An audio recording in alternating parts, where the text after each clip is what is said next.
আজি আপোনালোকৰ লগত মই অন্য এটা খবৰ শ্বেয়াৰ কৰিম বিশেষকৈ আজিৰ খবৰটো হৈছে আমাৰ টিউটৰ শিক্ষাগুৰুসকলৰ বিষয়ে আপোনালোকৰ লগত মই দুই একাৰ শ্বেয়াৰ কৰি আপোনালোকে স্কিম নকৰি ক'লে আমাৰ ভিডিঅ'টো চাই থাকিব আৰু এতিয়ালৈকে যদি আমাৰ চেনেলটো ছাবস্ক্ৰাইব কৰে কাইণ্ডলি ছাবস্ক্ৰাইব কৰি দিব আৰু প্ৰতিজন শিক্ষাগুৰুৱে যাতে নেকি এইখিনি খবৰ পায় আপোনালোকে শ্বেয়াৰ কৰি দিব নিশ্চয় আপোনালোকে অলৰেডি হয়তো জ্ঞাত আমাৰ টিউটৰ শিক্ষকসকলৰ এশ এবোৰি সমস্যা হৈ আছে আৰু সেই সমস্যাৰে জৰ্জৰিত টিউটৰ ছাৰ বাইদেউসকলে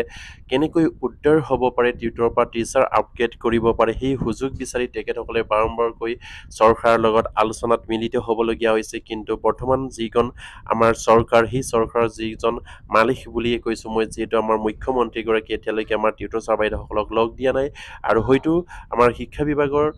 আমাৰ শিক্ষামন্ত্ৰীগৰাকীয়ে নিশ্চয়কৈ আমাৰ টিউটৰ ছাৰ বাইদেউসকলক বাৰম্বাৰকৈ লগ কৰিছে আৰু আমাৰ টিউটৰ ছাৰ বাইদেউসকলক তেখেতসকলে নিমন্ত্ৰণ কৰিছেও আৰু সেই আলোচনাত আমাৰ টিউটৰ ছাৰ বাইদেউসকলৰ হয়তো বিভিন্ন ধৰণৰ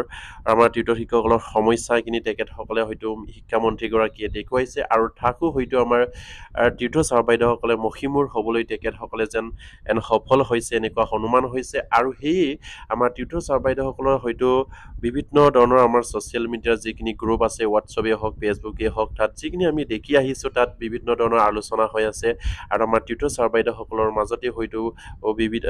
বিভিন্ন আমাৰ টিউটৰগুৰুৱে বিভিন্ন ধৰণৰ মত পোষণ কৰিছে আৰু তাতে হয়তো আমাৰ কেন্দ্ৰীয় কমিটিক কিছুমানে দোষাৰোপ কৰিছে হয়তো কেন্দ্ৰীয় কমিটিক কিছুমানে হয়তো দোষাৰোপ কৰা নাই তেখেতসকলে যি কৰিছে ভালেই কৰিছে বুলি তেখেতসকলক উৎসাহ উদ্দীপনা যোগাইছে কিন্তু কেন্দ্ৰীয় কমিটিয়ে যিখিনি পাৰিছে সেইখিনি তেখেতসকলে কৰি গৈছে কিন্তু যদি এই চৰকাৰখনে যদি আমাৰ টিউটৰ শিক্ষকসকলৰ বিষয়ে যদি তেখেতসকলে কোনো চিন্তা নকৰে তেনেহ'লে নিশ্চয়কৈ আমাৰ কেন্দ্ৰীয় কমিটিয়েনো কি কৰিব পাৰে সেয়া আমাৰ প্ৰতিগৰাকী টিউটৰ ছাৰ বাইদেউসকলে উপলব্ধি কৰা উচিত আৰু হয়তো বিভিন্ন টিউটৰে হয়তো নিজেই কৈছে যে তেখেতসকলৰ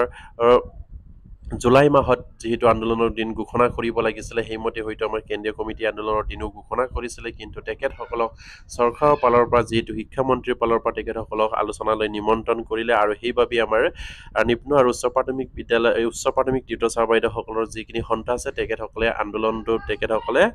স্থগিত ৰাখিলে সেয়াও হয়তো বহু টিউটৰে তেখেতসকলে কিয় স্থগিত ৰাখিলে বা শিক্ষামন্ত্ৰীগৰাকীয়ে নিমন্ত্ৰণ কৰিলেই যে স্থগিত ৰাখিব পাৰে মুখ্যমন্ত্ৰী যেতিয়ালৈকে নিমন্ত্ৰণ নকৰে তেতিয়ালৈকে বা মুখ্যমন্ত্ৰীয়ে যেতিয়ালৈকে আমাৰ সন্থাৰ লগত আলোচনাত নবহে মুখ্যমন্ত্ৰীয়ে তেতিয়ালৈকে আমি সেই আন্দোলন স্থগিত কৰিব নালাগিছিলে বুলি বিভিন্ন ধৰণৰ হয়তো বিভিন্ন ধৰণৰ মত পোষণ কৰিছে কিন্তু নিশ্চয়কৈ আমাৰ সেই যিখিনি আমাক যেন অসম চৰকাৰৰ ফালৰ পৰা যে নিমন্ত্ৰণ কৰিলে ২৬ জুলাই তাৰিখে যিহেতু আমাৰ ধৰ্ণা কাৰ্যসূচী আছিলে ২২ জুলাই তাৰিখে আপোনালোকে ধৰ্ণা কাৰ্যসূচী নকৰিব আৰু আপোনালোকৰ লগত আমি আলোচনা কৰিম বুলি অসম চৰকাৰে যেন আমাৰ টিউটৰ ছাৰ বাইদেউসকলক নিমন্ত্ৰণ কৰিলে কিন্তু সেইখিনি বহুত পজিটিভ পইণ্ট আছে বুলি মই ভাবোঁ যিহেতু অসম চৰকাৰৰ ফালৰ পৰা এইখিনি নিমন্ত্ৰণ কৰিছে কেৱল শিক্ষা বিভাগ বুলিয়েই নহয় কাৰণ অসম চৰকাৰৰ যিজন মুৰব্বী তেখেতেও সেইখিনি হয়তো গম পায় তেখেতসকলক নিমন্ত্ৰণ কৰিবৰ কাৰণে হয়তো আদেশ দিছিলে বা তেখেতসকলক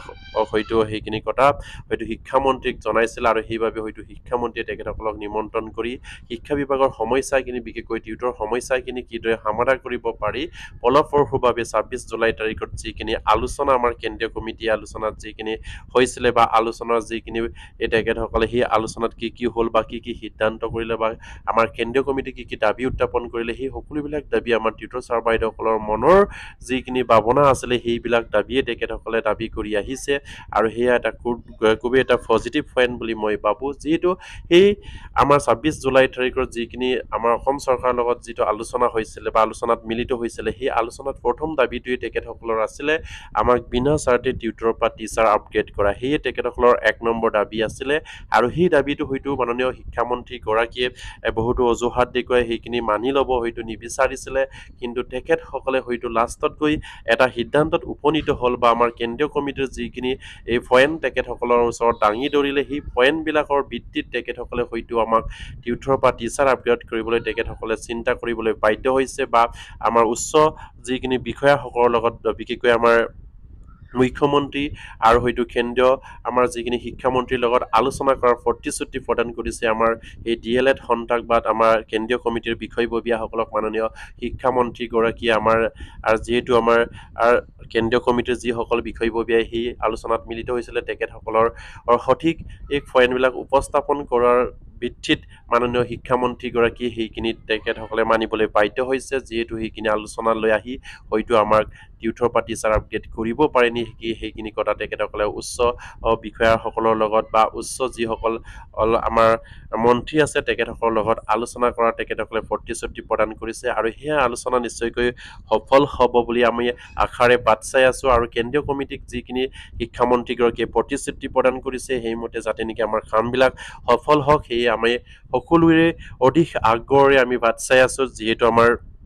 শিক্ষামন্ত্ৰীগৰাকীক আমাৰ সন্তাৰ ফালৰ পৰা অহা 15 আগষ্টৰ ভিতৰত সেইখিনি খবৰ জনাই দিবলৈ কাৰণে তেখেতসকলক অনুৰোধ জনোৱা হৈছে আৰু সেই মৰ্মে শিক্ষামন্ত্ৰীগৰাকীও আমাৰ কেন্দ্ৰীয় কমিটিক 15 আগষ্টৰ ভিতৰতে সেইখিনি খবৰ তেখেতসকলে হয়তো জনাব বুলি তেখেতসকলক আশ্বাস প্ৰদান কৰিছে আৰু এই 15 আগষ্টৰ ভিতৰত যাতে নেকি আমাৰ টিউটৰ ছাৰ বাইদেউসকলে অধিক আগ্ৰহে বাট চাই আছে সেই আগ্ৰহ যাতে নেকি আমাৰ পজিটিভ লাইনত আহে বা আমাৰ সমস্যাখিনি সমাধান কৰাৰ পথত আহে এই আমি আশাৰে বাট চাই আছো কিন্তু আমাৰ টিউটৰ ছাৰ বাইদেউসকলে সেই সময়খিনি পাৰ নহওঁতে যিখিনি আলোচনা বিলোচনা কৰি আছে সেইখিনি নিশ্চয়কৈ হয়তো আমাৰ টিউটৰ ছাৰ বাইদেউসকলৰ যিখিনি ধৈৰ্য সেই ধৈৰ্যখিনি যেন কম হোৱাৰ অনুমান হৈছে কিন্তু আপোনালোকে নিশ্চয় গম পায় যে যেহেতু কেন্দ্ৰীয় কমিটি এটা সময় লৈ কাম কৰিছে আৰু সেই সময়খিনি চৰকাৰৰ ফালৰ পৰা বিচাৰা হৈছে আৰু সেইবাবেই তেখেতসকলে সেইখিনি সময়ত লৈকে আমি অপেক্ষা কৰিবই লাগিব আৰু সেয়া নকৰি যদি আমাৰ মাজতে যদি কেন্দ্ৰীয় কমিটিক কিছুমানে দোষাৰোপ দিয়ে বা কিছুমানে হয়তো শিক্ষামন্ত্ৰীগৰাকীক সেইখিনিৰ লগত আলোচনা কৰিলে কি হ'ব সেই বুলি কৈ থাকিলেও নহ'ব যিহেতু তেখেতসকলে চৰকাৰৰ এজন বিভাগীয় মন্ত্ৰী আৰু সেইমতে হয়তো আলোচনাত মিলিত হৈ আমাৰ সমস্যাখিনি হয়তো 15 আগষ্টৰ ভিতৰত কি হৈছে কি হোৱা নাই সেইখিনি পূৰ্ণভাৱে আলোচনা কৰি হয়তো আমাৰ সন্তাক জনাব বা আমাক বিনা চাৰ্টে টিউটৰ পাতি ছাৰ আপডেট কৰিব পাৰে নেকি সেইখিনি বা তেখেতসকলে আলোচনা কৰিব আৰু সেই সকলোবিলাক কথা হয়তো আমি 15 আগষ্টৰ ভিতৰত বা 15 আগষ্টত আমি পাম বুলি নিশ্চয়কৈ অধিক আগ্ৰহে বাট চাই আছো আৰু সেইখিনি সময়কে যদি আমি বাট চাই থাকিব নোৱাৰো অধিক আগ্ৰহেৰে যদি আমি ইমানখিনি বাট চালোৱে বা ইমানখিনি ধৈৰ্য সহকাৰে আমি 4 বছৰ পাৰ কৰিলোৱে টিউটৰৰ পাত টিচাৰ কৰিবলৈ যিখিনি আলোচনা বা যিখিনি আন্দোলন কৰিলেও যেন অসম চৰকাৰে যদি গুৰুত্ব নিদিয়ে তেনেহ'লে নিশ্চয়কৈ আমাৰ একো কাম নহয় কিন্তু শেষৰ সময়ত যেন যাতে নেকি অসম চৰকাৰে আমাৰ সেই টিউটৰ ছাৰ বাইদেউসকলক 4 বছৰৰ মূৰত যেন কিঞ্চিত পৰিমাণ হ'লেও যেন আমাৰ টিউটৰ শিক্ষকসকলৰ মূল্য বুজি তেখেতসকলে গুৰুত্ব সহকাৰে আলোচনালৈ নিমন্ত্ৰণ কৰিলে সেয়া আমাৰ টিউটৰ ছাৰ বাইদেউসকলৰ কাৰণে হয়তো সঠিক এটা ৰাস্তা সেই আলোচনাৰ পৰাই ওলাব বুলি আমি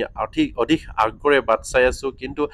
বিশেষকৈ কেন্দ্ৰীয় কমিটিক বাৰম্বাৰকৈ আমি নেগেটিভলি আলোচনা কৰাটো কেতিয়াও যুক্তি হোৱা নাই আৰু সেইবাবে প্ৰতিগৰাকী টিউটৰ ছাৰ বাইদেউসকলক মই অনুৰোধ কৰোঁ আপোনালোকে সেই যিখিনি কেন্দ্ৰীয় কমিটিয়ে সময় লৈছে সেই 15 আগষ্টলৈকে সেই সময়খিনিলৈকে আপোনালোকে বাট চাই থাকক নিশ্চয়কৈ আমাৰ কেন্দ্ৰীয় কমিটিয়ে পজিটিভ পইণ্ট বা পজিটিভ খবৰ নিশ্চয়কৈ তেখেতসকলে পাব আৰু তাৰ পাছত আমাৰ কেন্দ্ৰীয় কমিটিয়ে যিখিনি সিদ্ধান্ত ল'ব সেয়া নিশ্চয়কৈ আপোনালোকক তেখেতসকলে জনাব আৰু অধিক আগ্ৰহেৰে আপোনালোকেও বাট চাই আছে হয়তো আপোনালোকৰ যিখিনি ধৈৰ্য সেই ধৈৰ্যখিনি হেৰুৱাইছে বা সেই ধৈৰ্যৰ আপোনালোকৰ নিশ্চয়কৈ অতিশয্য হৈছে সেইবাবে হয়তো আপোনালোকে সেইখিনি আলোচনা কৰিবলৈ বা তেখেতসকলক কিছু মন্তব্য কৰিবলৈ আপোনালোকে বাধ্য হৈছে কিন্তু সেয়া কৰিলেও নিশ্চয়কৈ আমাৰ মাজতে বিভাজন সৃষ্টি কৰি বা আমাৰ মাজতে তেখেতসকলক দোষাৰোপ কৰিনো কি লাভ আছে নিশ্চয়কৈ আপোনালোকে হয়তো অনুমান কৰিব পাৰিছেই কাৰণ কিয় মই সেইটো কৈছোঁ কাৰণ তেখেতসকলেও এজন টিউটৰ যিসকল আমাৰ কেন্দ্ৰীয় কমিটিৰ বিষয়ববী আছে তেখেতসকলেও অধিক আগ্ৰহেৰে বাট চাই আছে 15 আগষ্টৰ ভিতৰত তেখেতসকলৰ সমস্যা বা আমাৰ টিউটৰ শিক্ষকসকলৰ সমস্যাখিনি সমাধানৰ পথ ওলাব নে নোলাব এয়া নিশ্চয় আপোনালোকে যি ধৰণে আগ্ৰহেৰে বাট চাই আছে তেখেতসকলেও সেইখিনি লৈ বাট চাই আছে আৰু নিশ্চয়কৈ আপোনালোকে জ্ঞাত যে আমাৰ টিউটৰ শিক্ষকসকলৰ মাজতে এটা DLED সন্থাও আছে যিসকলৰ DLED কোৱালিফাইড আছে সেইসকল টিউটৰ ছাৰ বাইদেউসকলেও মাননীয় শিক্ষামন্ত্ৰীক লগ কৰিছিলে আপোনাৰ 3 আগষ্ট তাৰিখে আৰু সেই 3 আগষ্টত তেখেতসকলেও হয়তো পজিটিভলি কিছুমান পইণ্ট আলোচনা কৰিছে আৰু এই আলোচনা মৰ্মে তেখেতসকলে হয়তো আমাৰ টিউটৰ ছাৰ বাইদেউসকলৰ গম পোৱা মতে বা আমাৰ DLED কমিটিয়ে যি জনোৱা মতে আমাৰ যিখিনি 26 জুলাই তাৰিখত আমাৰ টিউটৰ কেন্দ্ৰীয় কমিটিৰ লগত যিখিনি আলোচনা মিলিত হৈছে সেই আলোচনাৰ একেই আলমতি সেইদিনাও আমাৰ DLED যিসকল কোৱালিফাইড টিউটৰ শিক্ষক সন্থা আছে তেখেতসকলেও সেই আলমতে আলোচনা হৈছে বা সেইমতে তেখেতসকলেও দাবী উত্থাপন কৰিছে তেখেতসকলেও দাবীটো নিশ্চয়কৈ পজিটিভ বুলিয়ে ভাবিছো আৰু সেয়ে নিশ্চয়কৈ আমাৰ টিউটৰৰ মাজতে হয়তো বহুতো সন্থা গঠন কৰিলেও নিশ্চয়কৈ সফল নহব আৰু সেইখিনিৰ সুযোগ অসম চৰকাৰে নিশ্চয়কৈ বিচাৰিব আৰু সেয়াও আমি সাৱধান হোৱাটো উচিত আৰু সেইবাবে যিয়ে আমাৰ টিউটৰ ছাৰ বাইদেউসকলৰ যিখিনি সন্থা আছে সেই সন্থাখিনি কেন্দ্ৰীয় কমিটিয়ে যি ধৰণৰ দাবী উত্থাপন কৰিছে সেই দাবীৰ সময়খিনিলৈ আমি বাট চাই থাকি তেখেতসকলে যি ধৰণৰ দাবীবিলাক ফলপ্ৰসূ নিশ্চয়কৈ হ'ব বুলিয়ে তেখেতসকলে কেন্দ্ৰীয় কমিটিয়ে জনাইছে যিহেতু শিক্ষামন্ত্ৰীগৰাকীয়ে যি ধৰণে তেখেতসকলক আশ্বাস আৰু বিশ্বাস প্ৰদান কৰিছে আৰু আজিৰ ভিডিঅ' বনোৱাৰ এটাই উদ্দেশ্য আছিলে যে আমাৰ কেন্দ্ৰীয় কমিটিক বিভিন্ন ছ'চিয়েল মিডিয়াত বিভিন্ন ধৰণে আমাৰ টিউটৰ ছাৰ বাইদেউসকলৰ মাজতেই নেগেটিভলি তেখেতসকলৰ বিষয়ে উল্লেখ কৰি আছে বা তেখেতসকলক নেগেটিভলি আলোচনা কৰি আছে আৰু সেয়ে তেখেতসকলক মই অনুৰোধ কৰিম আপোনালোকে তেখেতসকলক সেইখিনি সময়ত উৎসাহ উদ্দীপনা যোগাওক তেখেতসকলৰ মন মগজু সঠিক থাকক বুলি বা তেখেতসকলৰ মন মগজু সঠিক কাম কৰক সেই বিষয়ত আপোনালোকে আলোচনা কৰক তেখেতসকলক যদি নেগেটিভ পইণ্ট আলোচনা কৰে তেনেহ'লে নিশ্চয়কৈ আমাৰ যিখিনি সমস্যা সেই সমস্যাখিনি তেখেতসকলে মাননীয় শিক্ষামন্ত্ৰীৰ লগত উপস্থাপন কৰিবলৈ তেখেতসকলৰ মাজতো হয়তো খেলিমেলি লাগি যাব আৰু সেইবাবে আপোনালোকে আপোনালোকৰ যিসকল বিষয়ববীয়া কেন্দ্ৰীয় কমিটিৰ বিষয়ববীয়া আছে তেখেতসকলক পজিটিভলি আপোনালোকে ছ'চিয়েল মিডিয়াতে হওক বা হোৱাটছআপ গ্ৰুপতে হওক ফেচবুকতে হওক য'ত যেনেকৈ আপোনালোকে আলোচনা কৰে তেখেতসকলক উৎসাহ উদ্দীপনা যোগাওক তেখেতসকলক ফোন কৰি তেখেতসকলৰ সমস্যাখিনি লওক কাৰণ তেখেতসকলে দিন ৰাতি একাষাৰ কৰি তেখেতসকলে নিশ্চয়কৈ বাৰম্বাৰকৈ গুৱাহাটী যাবলগীয়া হৈছে বা তেখেতসকলৰ যিখিনি মানসিক বা শাৰীৰিক কষ্ট আছে সেই সকলোবিলাক নিশ্চয় আপোনালোকে জ্ঞাত আৰু ইয়াৰ মাজতে যদি আমি তেখেতসকলক নেতৃত্ব প্ৰদান কৰিবলৈ দি আমি পিছফালৰ পৰা যদি তেখেতসকলৰ বিষয়ে যদি এই নেগেটিভ পইণ্টলি আলোচনা কৰি থাকোঁ তেনেহ'লে নিশ্চয়কৈ সেইখিনি কেতিয়াও আমাৰ সমাজৰ কাৰণে বা আমাৰ যিসকল বিষয়ববীয়া আছে তেখেতসকলৰ কাৰণে কেতিয়াও সেইখিনি ফলপ্ৰসূ নহয় আৰু সেইবাবেই মই অনুৰোধ কৰিম আমাৰ টিউটৰ ছাৰ বাইদেউসকলক আপোনালোকে সেইখিনি আলোচনা নিশ্চয়কৈ কৰিলেও তেখেতসকলৰ পজিটিভ পইণ্ট লৈ আলোচনা কৰক আৰু পজিটিভলি তেখেতসকলক দিহা পৰামৰ্শ আগবঢ়াওক তেখেতসকলে হয়তো দুগুণ উৎসাহেৰে সেইখিনি যদি আলোচনা পায় তেনেহ'লে নিশ্চয়কৈ কাম কৰিবলৈ আগ্ৰহ হ'ব আৰু নেগেটিভ পইণ্টত আলোচনা কৰিলে তেখেতসকলৰ মন ভাগি যাব তেতিয়াহ'লে নিশ্চয়কৈ আমাৰ যিখিনি কাম যিধৰণে হ'ব লাগে সেইখিনি হয়তো নোহোৱাৰ চান্স থাকে আৰু সেইবাবে আমাৰ কেন্দ্ৰীয় কমিটিৰ বিষয়ববীয়াসকলক আপোনালোকে উৎসাহ উদ্দীপনা যোগাওক আৰু তেখেতসকলক দুগুণ উৎসাহেৰে আমাৰ কামখিনি সফল ৰূপায়ণ কৰাত বা তেখেতসকলে সঠিক বয়ান অসম চৰকাৰৰ লগত উপস্থাপন কৰি আমাৰ কামখিনি অসম চৰকাৰৰ পৰা যেন আজৰি আনিবলৈ সক্ষম হয় সেয়ে আপোনালোকে চেষ্টা কৰক আৰু এবাৰ মই প্ৰতিগৰাকী টিউটৰ ছাৰ বাইদেউসকলক মই অনুৰোধ কৰিম আপোনালোকে আমাৰ কেন্দ্ৰীয় কমিটিৰ যিসকল বিষয়ববী আছে তেখেতসকলক পজিটিভলি আলোচনা কৰিব আৰু তেখেতসকলৰ মন মগজু সঠিক থকাৰ বা সঠিক এটা পইণ্ট তেখেতসকলে সৃষ্টি কৰি অসমৰ আমাৰ যাতে নেকি টিউটৰ ছাৰ বাইদেউসকলৰ উদ্ধাৰ হকে কাম কৰি যাব পাৰে সেয়া নিশ্চয়কৈ আপোনালোকে আলোচনা কৰিব আৰু তেখেতসকলক যোগাযোগ কৰি বা তেখেতসকলক খা খবৰ লৈ তেখেতসকলক উৎসাহ উদ্দীপনা যোগাব বুলি আশা ৰাখিলোঁ আৰু আজি ভিডিঅ' বনোৱাৰ উদ্দেশ্য এইটোৱেই আছিলে যে কেন্দ্ৰীয় কমিটিক আপোনালোকে নেগেটিভলি আলোচনা নকৰি পজিটিভলি আলোচনা কৰক আৰু তেখেতসকলে যেন দুগুণ উৎসাহেৰে আমাক আগুৱাই লৈ যোৱাত সহায় কৰে বা সহায় হৈ বা তেখেতসকলে সেইখিনি কৰিবলৈ সক্ষম হৈ সেই আশা ৰাখিছোঁ আৰু কেন্দ্ৰীয় কমিটিক আমাৰ ফালৰ পৰা অনুৰোধ জনাইছোঁ আপোনালোকে যি ধৰণৰ কাম কৰিছে সেই ধৰণে আগুৱাই যাওক আৰু সেইমতে যেন আমাৰ কামখিনি অতি সোনকালে সফল হওক সেয়ে কামনা কৰিছোঁ আৰু আজি ভিডিঅ'টি ইমানতে শেষ কৰিলোঁ আৰু প্ৰতিগৰাকী টিউটৰ ছাৰ বাইদেউ যাতে নেকি এইখিনি খবৰ পাই আপোনালোকে শ্বেয়াৰ কৰি দিব আৰু এতিয়ালৈকে যদি আমাৰ চেনেলটো ছাবস্ক্ৰাইব কৰে কাইণ্ডলি ছাবস্ক্ৰাইব কৰি দিব নমস্কাৰ জয় আইকম